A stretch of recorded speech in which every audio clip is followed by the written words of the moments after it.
Happy Mother's Day. Happy Mother's Day.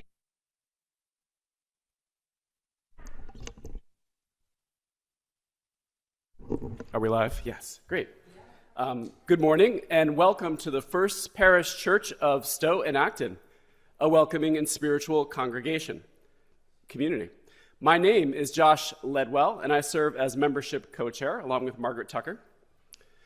For those visiting us for the first time, we welcome you. Please let us know that you were here by filling out one of the visitor information cards in the pews and hand it to an usher or drop it in the plate. Our minister, staff, and board are listed on the front of the order of service. Please feel free to ask me or any of these people for more information. If you would like a large print order of service or hymnal, or one of our small radios that can assist you in listening to the service here in the sanctuary, or elsewhere in the building, please ask an usher. Nursery care is available during the service. Children in kindergarten through 8th grade usually attend the first part of the service, and then leave for classes. Once a month, we have a children's chapel where children begin their time in the vestry. For high school youth programming and other information, see the bulletin or ask our religious education director or an usher. After the service, please join us for coffee and conversation in our fellowship hall, which is down the stairs or elevator at the other end of the building, or in a breakout room if you're joining us online. I'd like to draw your attention to the announcements in our order of service.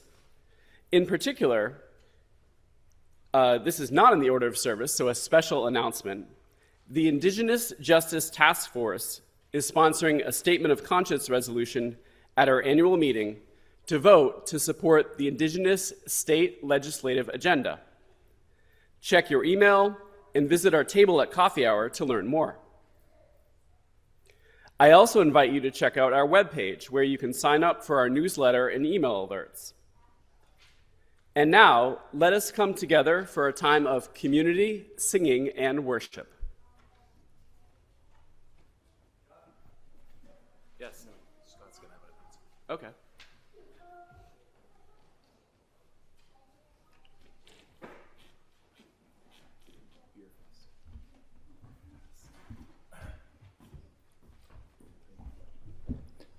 You have to guess why we're up here. In a beautiful incidence of marketing, we have named the church the same name, Aspet Valley, that we do the Beer Fest. And having said that, today we're going to start signing up down in the fellowship hall during coffee hour. Come over if you are familiar with it. Fine. If you have some questions, you can ask Dave or me, or I don't know if Neil's here. So no, he's not. So sign up downstairs, and we're looking forward to a great 5th annual Beer Fest at this point. Yeah. Okay. So again, this is a important event, and we certainly need as much help as you guys can offer. Usually, there's about 80 volunteers that it takes to make this happen. So, and there'll be a little extra inducement. There'll be one lucky volunteer after you guys have all signed up who will get a gift card to Rapskillion in Acton. So, thanks. Thank you. Thank you.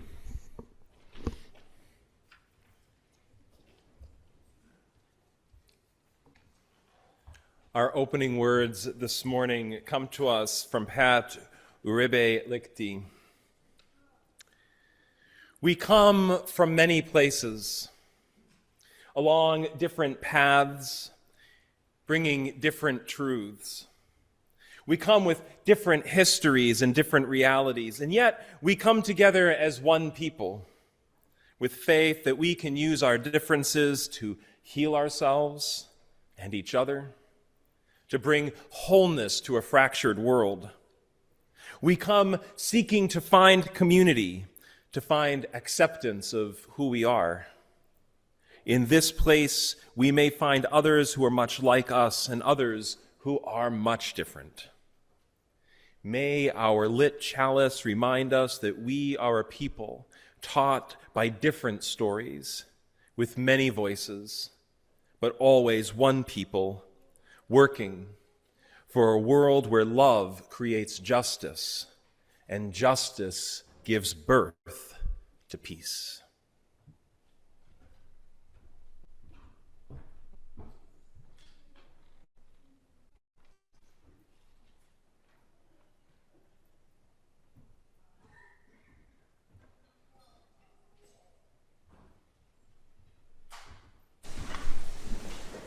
I invite you to rise in body or in spirit for our opening hymn, number 91 in the gray hymnal, Mother of All.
Please join me in reciting together our covenant and then singing together our affirmation. Love is the spirit of this church, and its service is law.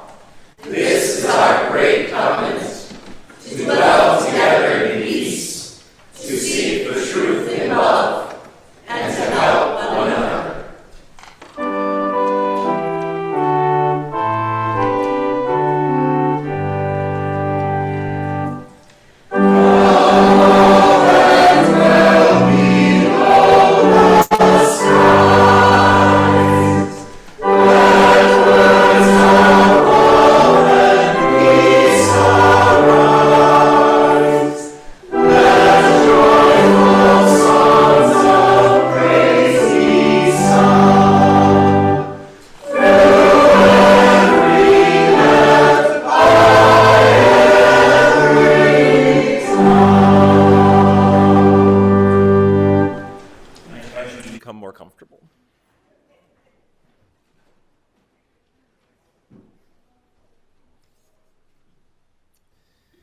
Here at First Parish Church of Stowe and Acton, with a new name on the way, we acknowledge that we are on the unceded territories of the Massachusetts, Nipmuc, Pawtucket, and Wampanoag peoples, as well as honoring the Black and African people whose unpaid and forced labor built this country and our Commonwealth.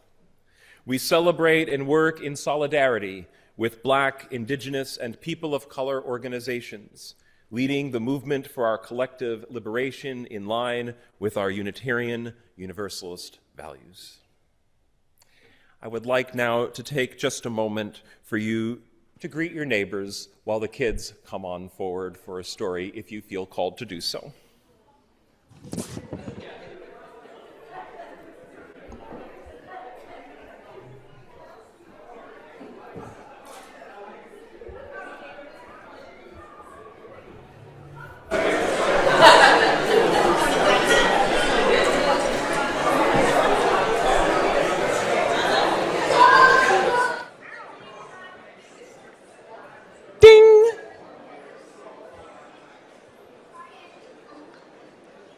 So, who can tell me what today is? Mother's Day. And do you know who invented Mother's Day? The mothers. Well, there's one particular mother who was a Unitarian who lived 200 years ago that Trek's going to talk about today, who has a special connection to a special kind of understanding of Mother's Day and was the first person to suggest we have one. Her name's Julia Ward Howe. Have you heard of her? Some adults saying yes. Any kids heard of her, Julia Ward Howe? No, right? She's famous for a couple things. One is Mother's Day and another is a song called Battle Hymn of the Republic, which when I was a kid, we had some not so pleasant lyrics to that we sang.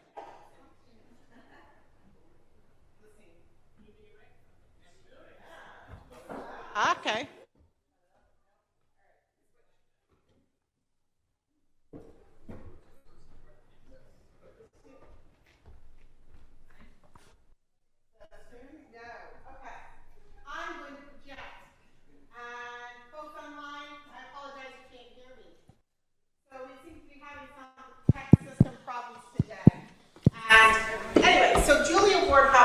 Number 3 is a work. Yeah, for now, anyway. Julia Ward Howe lived 200 years ago. Things were a lot different 200 years ago. Can you tell me any ways things were different 200 years ago? Do you know how things were different 200 years ago? Yeah, Quinn. Or are you just trying to get your hand on the screen? You're not actually raising your hand to answer the question? Dante, how about you? Were you doing the same or do you have an idea? Okay, you tell me. How are things? No, you're also trying to get your hand on the screen? All right, everybody raise your hands and get your hands on the screen. Woo! Okay, so when Julia Ward Howe was born, women could not vote. And women could not own property. Women could not have their own bank accounts. Do you know, even when I was born, women in America could not have their own credit cards if they were married. Their husband had to have the credit card. Can you believe that? Yeah, because I'm old. I know. So Also, black people couldn't vote and didn't have a lot of other rights in this country too. So Julia Ward Howe, she was Julia Ward, and she got married to a guy named Samuel Howe, and they had kids. She became a mom. And her husband wanted her to stay home and take care of the kids and take care of the house. And Julia Ward Howe, she did not. She wanted to write and do things and be involved in society and get out there and have fun as well. She had a lot of friends. And so she and her husband got in a lot of arguments about this. And she did what she wanted to. And so she went and she started one of the first organizations that was called a suffrage organization. Suffrage meant the right for women to vote. And they formed the New England Suffrage Association together. Now that suffrage association merged in with the one that started by Susan B. Anthony, who we often think of as leading the right for women to vote. Have you heard of her? Yeah. You're connected to Susan B. Anthony? How so? Oh. Yeah, you're Anthony's, and you're related to Susan B. Yeah, and she was a Unitarian too, and so was Julia Ward Howe. And unfortunately, Susan B. Anthony, in the right for women to vote, she wanted to put women first before black people. And some other people, including Julia Ward Howe, were thinking, no, it's important to give black people the vote first as part of the leading up to women getting the vote, and that will help us. And so they were in a disagreement about that, and they ended up splitting back off and having two separate organizations again, and Julia Ward Howe was with the one that fought for first black people to vote and then for suffrage for women to vote. But eventually both were passed. Yeah, Quinn. Couldn't they just have done both? You'd think, right? They decided not to. And there was big arguments about it back in those days. And one of the problems was that the only people who got to vote were white men. And part of the question was, what can we convince the white men to do? And can we convince the white men to give everybody else the vote all at the same time? Or will they feel too threatened by that? So they thought, well, we'll do it one piece at a time so we don't scare the vote. Because they had to get white men to vote to give other people the vote. That was the only way to do it. So that is how Julia Ward Howe is connected to Unitarian Universalism, to women's vote, to having rights for mothers to be able to do other things, to own property, own money, and vote. And that's my story for today.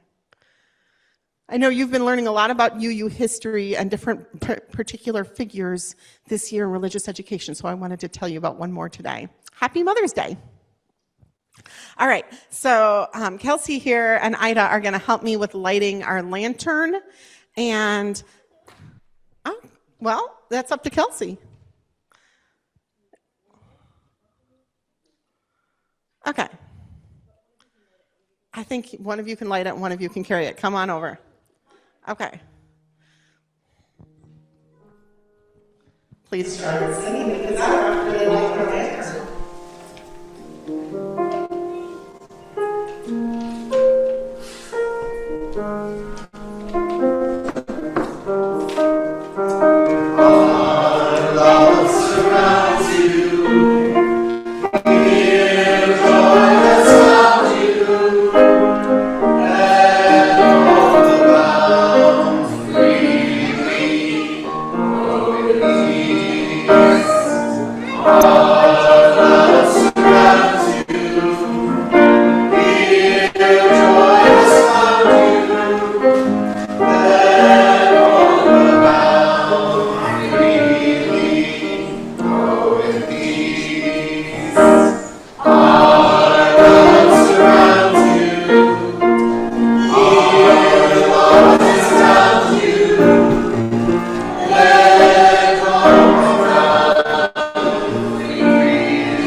In our Unitarian In our Unitarian Universalist congregations, we take time most weeks for people to share brief personal things that are on their hearts about major milestones of joy or sorrow that are happening in their lives, that we might hold a container to minister to one another in love.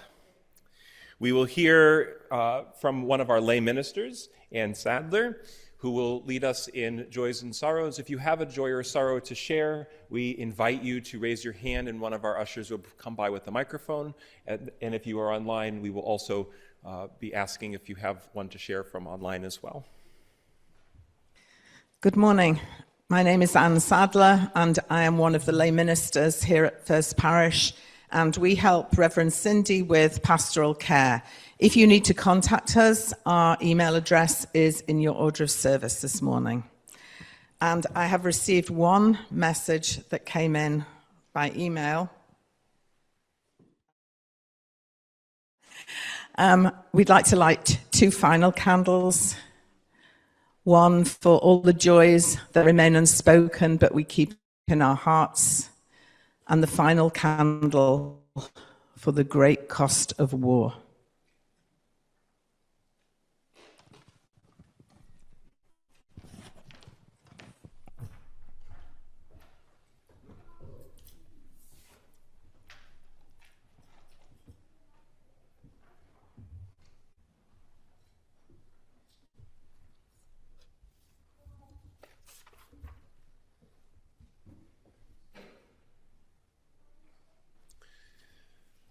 I invite you into a spirit of prayer and meditation.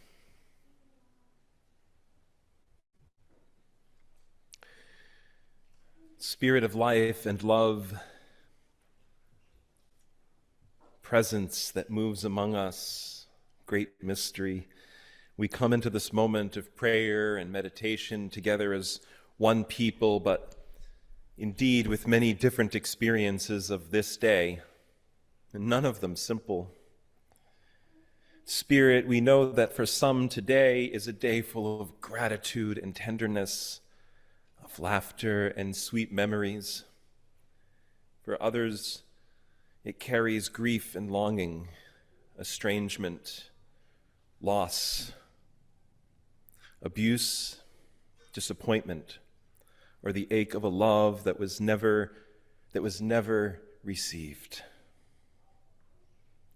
Some of us celebrate mothers, and some of us mourn mothers, and some of us are mothers, and some of us have mothered without ever being named that way. And some of us are still trying to make peace with the word itself. We hold all of this, and all of us together, in the fullness of all that each of us brings to this day, on this morning, in this place. We also bring many joys and sorrows that we have risen up to share together today, including the joys of the Special Olympics, a little moment of fame, to being able to introduce new families to our chosen family around us, recognizing our mothers who have died, some without reconciliation, some after taking care of them for so long, all of them losses that are deeply, deeply felt. So too we remember the losing of friends, folks that we were more connected to in other times in our life. We also have joys for celebrating motherhood with one's children after 14 years of not celebrating it together. Also, the joy of boyfriends who are with us thick or thin, and mothers and fathers who are so beautiful. To the mother of democracy, town meeting in New England, to saying our part and living with the consequences of agreeing to disagree at the end. For the celebration of all that is our life.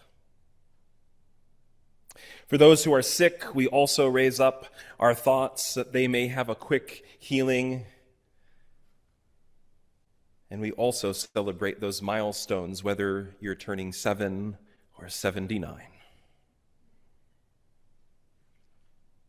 For getting to marry one's best friend. Great mystery, we gather all these joys and sorrows into the wide circle of universal love.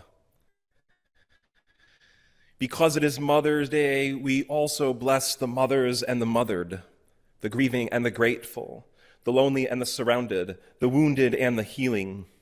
Teach us to become a people of peace, not a peace of silence, but the peace of wholeness, of repair, of courage, of mutual care. May the tenderness we seek today become the tenderness we practice tomorrow. May the love we remember become the love we offer one another. May the grief we carry become our compassion for the world. And may we leave this time more ready to create peace for ourselves, for each other, and for our world. And let us say, Amen. Let us spend a moment of silence together.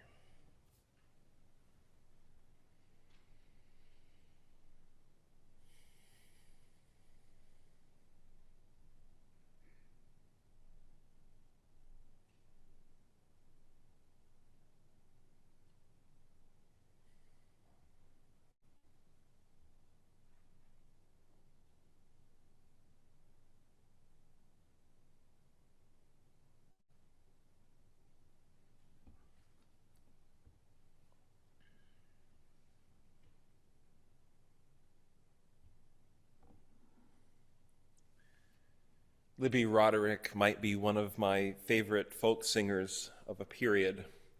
She has a particular hymn in our hymnal called How Could Anyone? It's number 1053 in the Teal hymnal. Hearing all of us sing it is probably going to make me cry. And it's okay if you do too. This is a place where those things like crying are honored. This song, we'll sing it through 3 times. The first time, we're singing it to ourselves. The second time, I want you to turn to one another and sing it to one another. And when we sing it our last time, I would like you to sing it out into our world. Please rise in body or in spirit.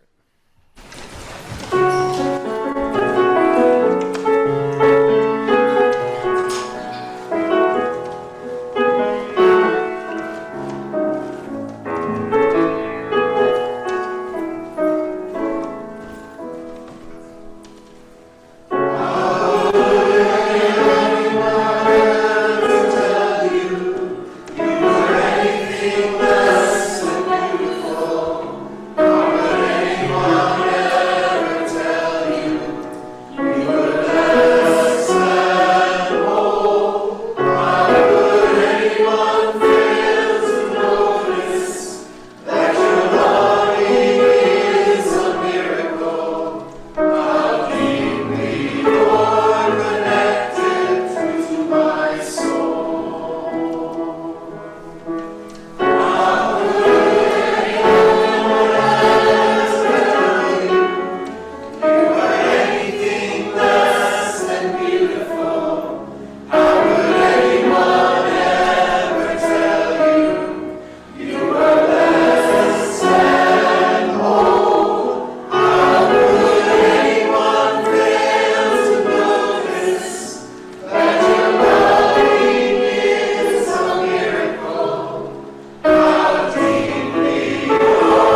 I invite you to turn in your gray hymnal to number 573.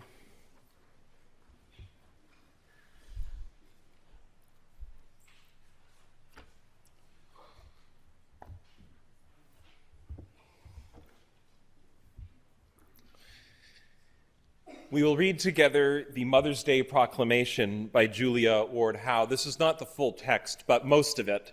I'll read the regular if you will read the italicized print. Arise then, women of this day. Arise, all women who have hearts, whether your baptism be that of water or of tears. Say firmly, we will not have great questions decided by irrelevant agencies. Our husbands shall not come to us, reeking with carnage, for caresses and applause. Our sons shall not be taken from us to unlearn all that we have been able to teach them of charity, mercy, patience. We live in one country will be too tender for those of another country to allow our sons to be trained to injure theirs. From the bosom of the devastated earth, a voice goes up with our own. It says, disarm, disarm.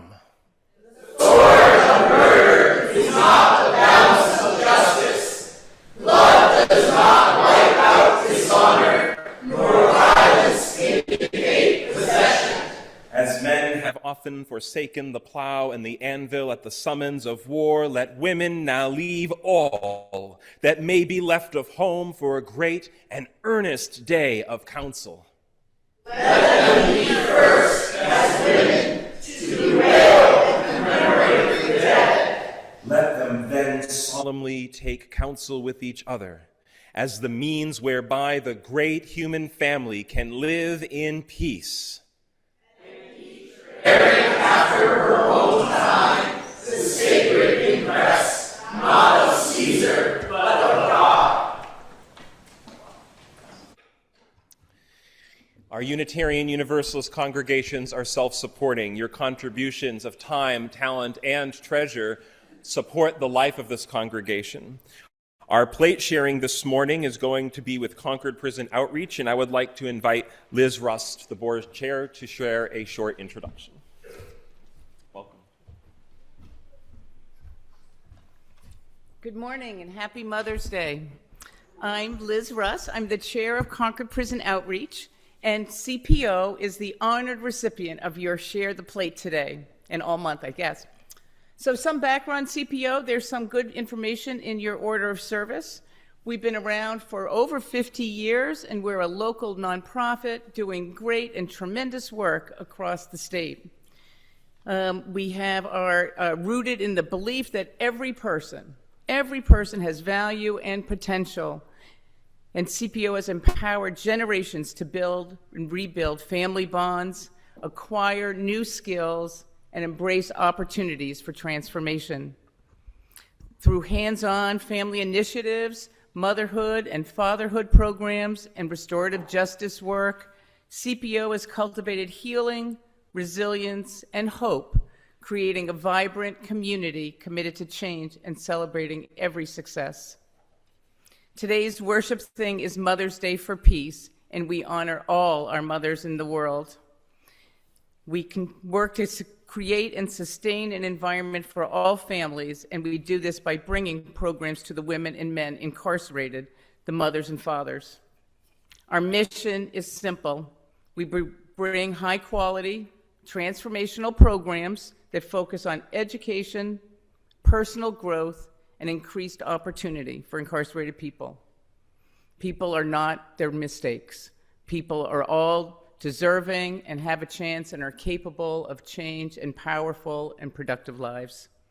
We do our work in 9 different prisons and jails, and I have firsthand experience of this work through my lived experience in the prison in Framingham, where I was a resident.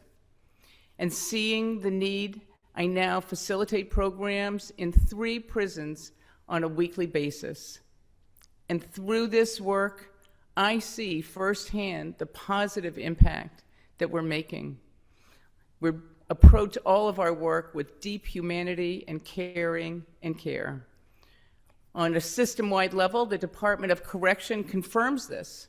The current recidivism rate in Massachusetts is 28%, and this reduces to 8% for those involved in prison and programs and education. So we know this work is impactful and makes a big difference. The needs around us pull at our heart every day.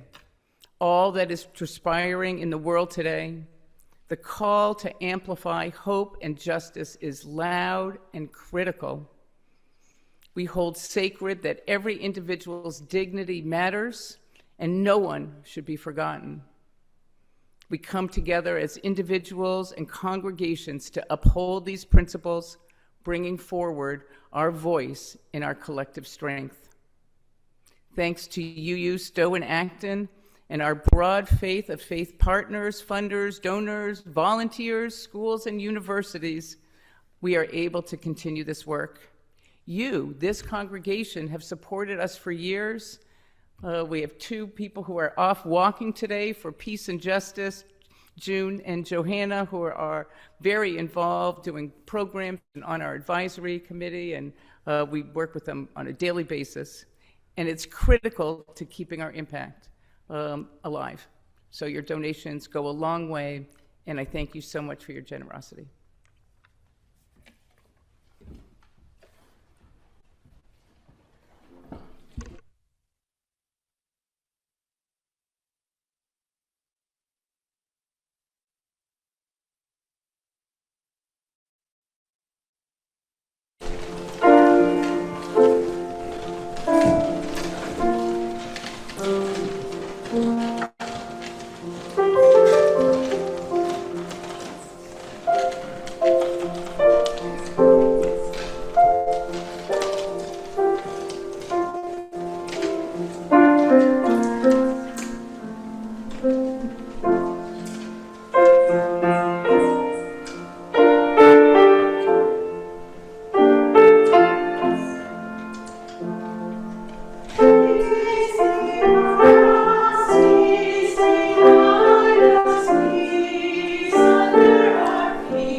Happy Mother's Day.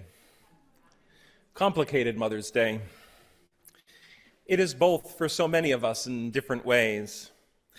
The Reverend Steve Eddington, the minister emeritus at the Unitarian Universalist Church in Nashua, New Hampshire, once wrote that if you were to poll clergy across denominational and theological lines and ask which sermon topic they most preferred to avoid, the winner, in all likelihood, would be a sermon about mothers on Mother's Day.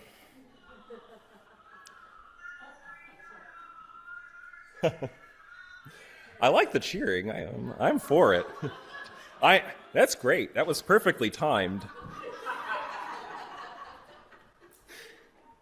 And honestly, after I read this, because I decided to read a lot of my colleagues' sermons about Mother's Day this week, because of a meeting I had on Tuesday, I decided I really wanted to understand more how other people did this. I realized I really get it. It's complicated. You will inevitably, by the end of the sermon, have someone say, "This did not speak to me specifically." I'm very sorry if that will happen today. Mother's Day is, in fact, complicated. For some, this day is tender and so joyful. And for some, it's really painful. For some, it carries the grief of a mother who has died, and many among us have experienced that in this last year. Grief for a child who has died. Grief around infertility, miscarriage, adoption, estrangement. That ache that I mentioned earlier in my prayer of a relationship that never became what it should have been. But for others, mother is this word and it's full of warmth. For others, it's a word that feels like survival mechanism needs to kick in. Unfortunately, I'm in that latter category. My complicated relationship with my mom is complicated. So on Mother's Day, I really lean into this idea of Mother Earth in a bigger way, and the mother of us all that holds all things. But I also love to see the way that people talk lovingly and caringly about their mothers. It doesn't affect my situation. In fact, other than to say, it brings me great joy to see the way others celebrate those in their lives.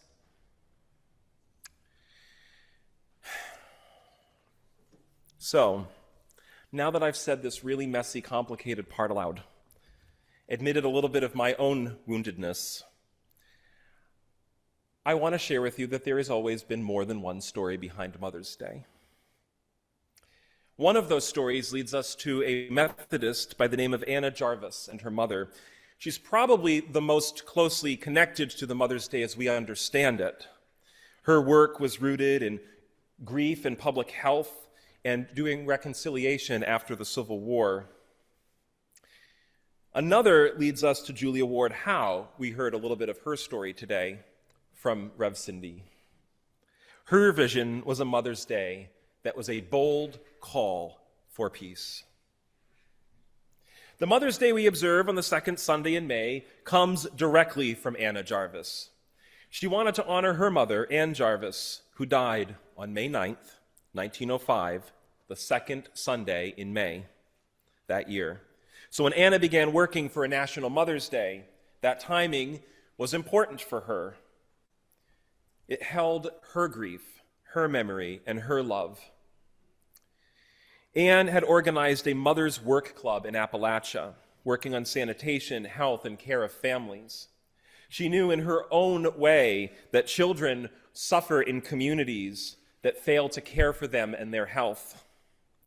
She herself had lost many children to disease. Her work was practical and local. She believed in making sure children had clean water, safe milk, and that there would be enough care for the sick families in her area. So healing where healing was needed. During the Civil War, Ann Jarvis also worked to bring divided communities back into relationship. She cared for soldiers not only on both sides, but I learned a story that she tried to bring people who were from opposite sides of the Civil War together to talk. She organized a Mother's Friendship Day to help heal communities torn apart by war. So yes, Anna Jarvis wanted a day to honor her mother, but it wasn't her idea first that gave us a Mother's Day. It was Julia Ward Howe. Howe, a Unitarian and abolitionist, as we've heard, a women's rights advocate, was also a peace activist. She may best be remembered as the author of the Battle Hymn of the Republic, written to the tune of John Brown's Body, a song born from her fierce abolitionist commitments. In that song, Howe imagined the Union cause as holy and righteous, and that slavery had to end, that freedom and justice truly mattered. But then Howe saw what war actually does. She saw the wounded soldiers. She saw their damaged bodies. She saw that grief was being carried into homes and families, and that our nation was completely torn open by that violence. And then, only a few years after the Civil War ended, war erupted again in Europe with the Franco-Prussian War. Howe's peace work was born from the wreckage of war. She did not become a peace activist because she stopped caring about justice. She deeply cared about what was happening to people around the world. She became a peace activist because she came to understand that justice can't be built on other people's dead bodies. That the work of liberation had to include the work of disarming ourselves. The work of freedom had to include a refusal to glorify in our enemies bloodshed. The terrible, swift sword gave way to another cry, to disarm, to disarm. In 1870, Howe issued what became known as the Mother's Day Proclamation, which we read in part together, calling women across nations to gather for the work of peace. Howe wrote, "Our sons shall not be taken from us to unlearn all that we have been able to teach them of charity, mercy, and patience." She insisted that the women of one country should be too tender toward the women of another country to allow their children to be trained to injure theirs.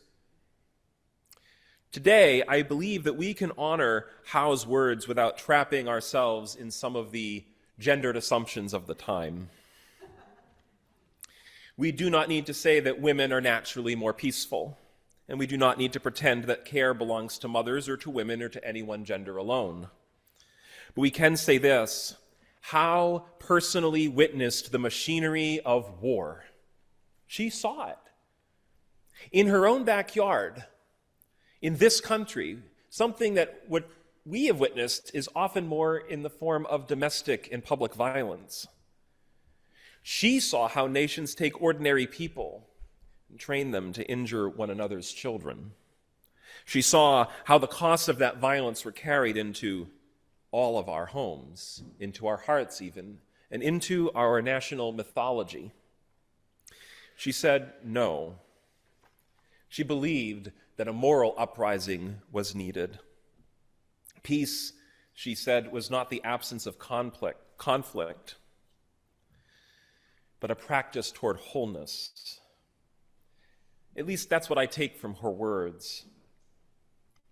And I really like the idea of wholeness as an image of peace, because in Hebrew, shalom means peace, but it also means wholeness, completeness, well-being. In Arabic, salam carries a very similar depth. So in other words, peace is what happens when life is not only not being torn apart, but also what life is when we have put it back together. In Judaism, there is a Grace After Meals by Hannah Tiferet Siegel that I love using at my own dinner table. One of the lines says, "We share in a vision of wholeness and release where every child is nourished and we all live in peace." I thought that that could be the whole sermon for today. Wholeness and release, every child nourished, and all of us living in peace. That is a revolution that I would dance at.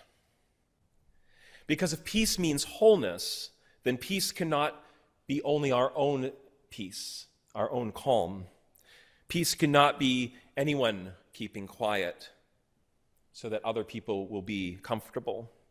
Peace cannot be a silence that protects the powerful while asking the wounded to stay quiet. Peace must mean that all bodies are safe. Peace must mean that all children are fed. It must mean that our homes are not places of terror and violence. It means that pregnant people must have dignity and agency. It means that the public health must be protected. It means that communities have everything they need to live. And friends, if you look around, you'll know then that we are not whole. We're living in a world at war. Gaza, Ukraine, and Iran, Sudan and Myanmar, Congo, Lebanon. So many places, the names move in and out of the headlines, but the suffering remains. 1870 went out this cry for peace. And our borders are armed. Our children are hungry. Our families are being displaced, and parents are burying children. Children are burying their parents before their time has been allotted. We are living in a nation divided, where people are encouraged to see their neighbors not as fellow human beings, but as potential threats, as enemies, invaders, as burdens, as problems to be solved. We're watching reproductive rights attacked, with people in generations just above us now having fewer rights than just a decade ago. We're watching the world slide backward on so many things our ancestors fought so hard to move forward, including people alive today. Bodily autonomy, public health, sanitation, they're still the needs of a today people.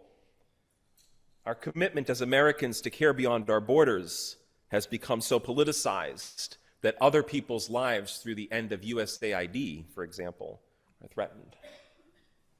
Domestic violence is also a failure of peace. It is a war in a place where a person should be able to rest. It is domination and domineering where there should be care and compassion. It is fear where there should be a tenderness. So if peace is wholeness, then peace must mean more than the end of war. We must mean release from all of these things. This morning, 7 of our members from the Racial Justice Task Force are participating in a Mother's Day Walk for Peace in Boston. This walk supports the Louis D. Brown Peace Institute, which serves families and communities impacted by murder, trauma, grief, and loss.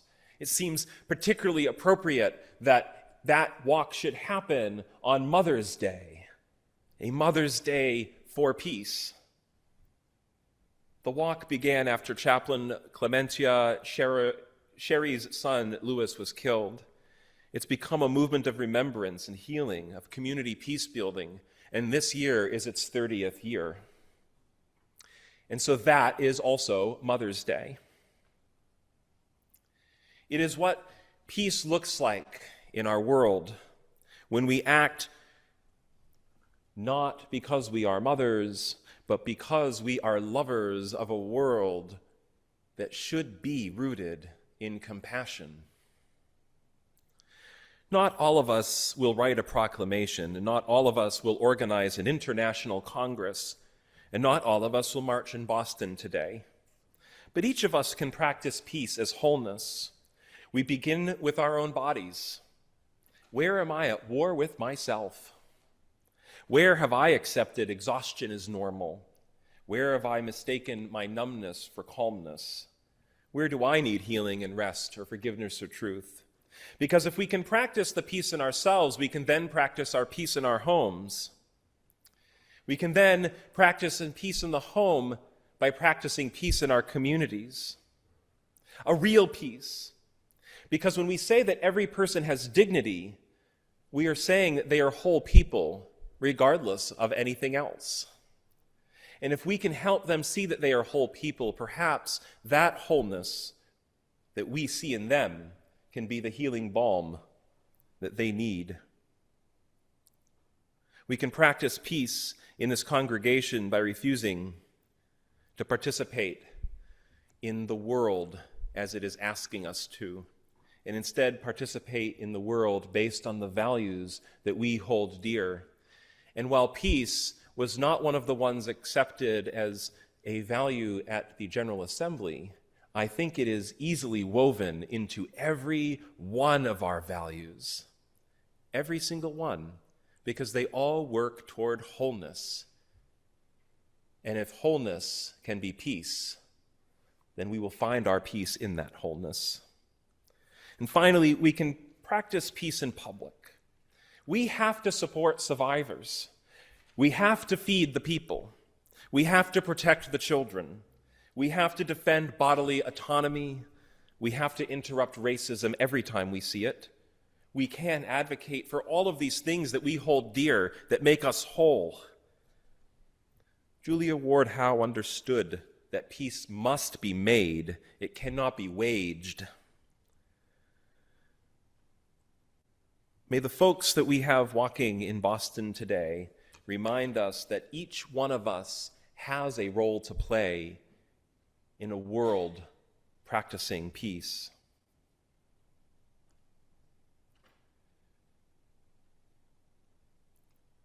So, that's a little bit of the history of Mother's Day. It's a little bit of what we can do with Mother's Day. There's a bunch of other things I don't think I'm going to go into just to shorten my own sermon a little bit. But I do want to conclude this way. Yes, Mother's Day can be complicated.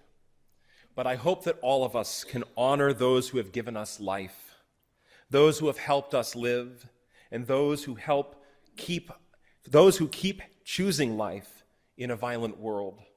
May we become a people of shalom, of salam, of pax, a people of wholeness and release, a people who believe that every child should be nourished, and build our lives around that belief. Because we are the repairers of the breach. We are the makers of peace. We are the partners in the long unfinished work of helping this broken world become whole again. May it be so.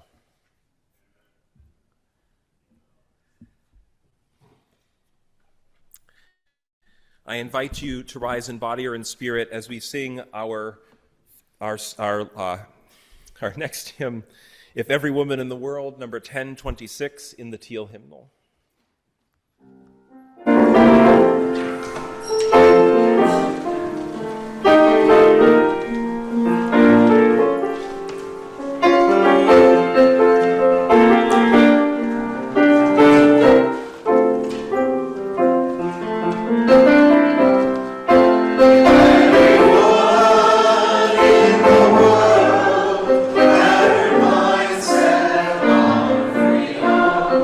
Every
Rebecca Savage gives us this morning's words for benediction.